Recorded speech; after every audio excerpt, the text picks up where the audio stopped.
Оригиналы золотоордынских ярлыков XIV века до нас не дошли. Мы не знаем достоверно, на каком языке они были написаны. И тем интереснее иметь в своем распоряжении оригинал ярлыка, выданного золотоордынским ханом Токтамышем одному из крымских правителей, Хаджи-бею или Бек-хаджи. Этот ярлык датируется 1382 годом. Он написан арабской графикой на тюркском языке.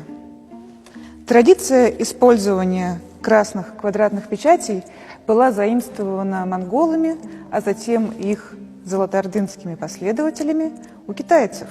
Однако здесь мы видим уже не китайские иероглифы, не монгольские буквы, а арабскую графику, которая в такой орнаментальной форме присутствует на этой печати хана Токтамыша.